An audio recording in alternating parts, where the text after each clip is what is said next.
Continuing now with this absolutely humongous and ridiculous modular wargaming board with the forest tile, which is on with the 4 rocks, which is just coming out of shot now.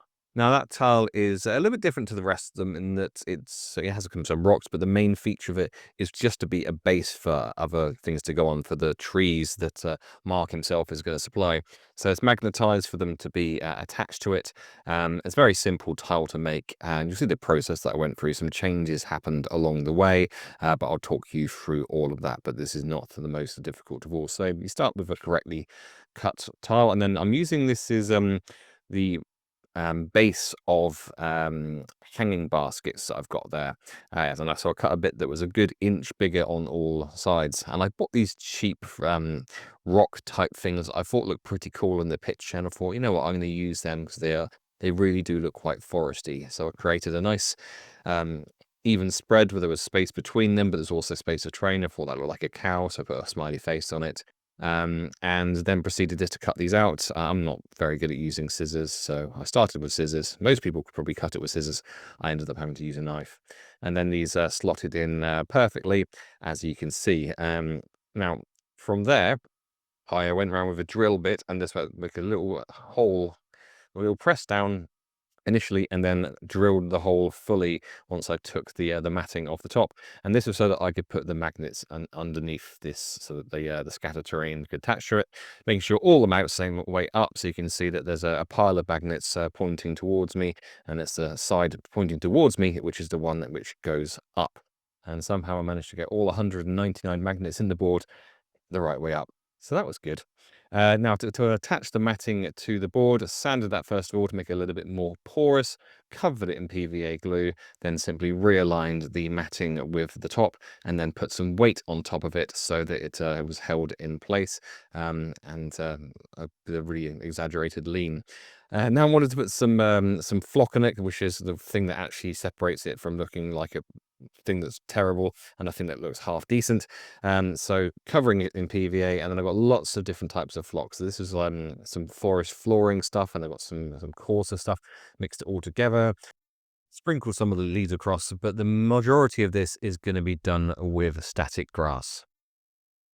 Can't wait to see the lake, the big hill, or the waterfall finale? You don't have to. They're all already up on my Patreon, and for just $2, you can gain instant access and you help support the madness of building all of this by hand.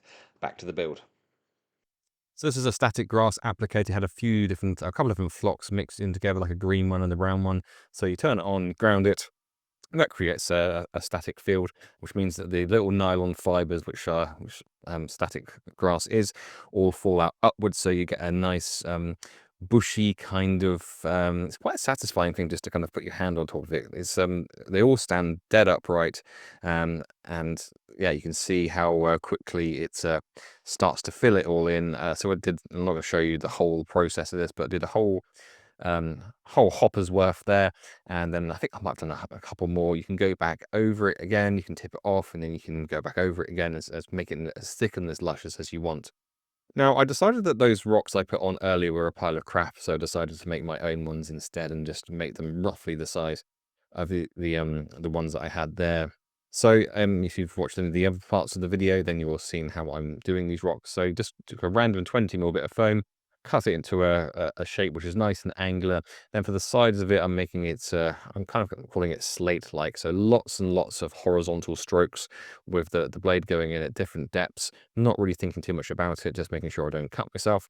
And then just prying up a little bit of edge there, just to create something which is less uniform, because most rocks aren't completely flat on top. Sometimes we want them to be flat on top for gameplay purposes, so kind of a mixture between that kind of uniformity of flatness and then some randomness as well.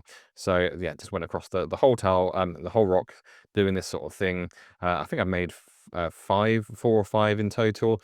Stuck some on top of the others, but they ended up looking really quite decent, I think. So you'll see the kind of finished result here, which looks even better once it is painted, which is obviously going to be the next stage quite shortly. But that is what they would that's what the rocks I created looked like before they were painted, and then fitting nicely into those gaps. Now the painting is very, very well, exactly the same as on the other parts of it.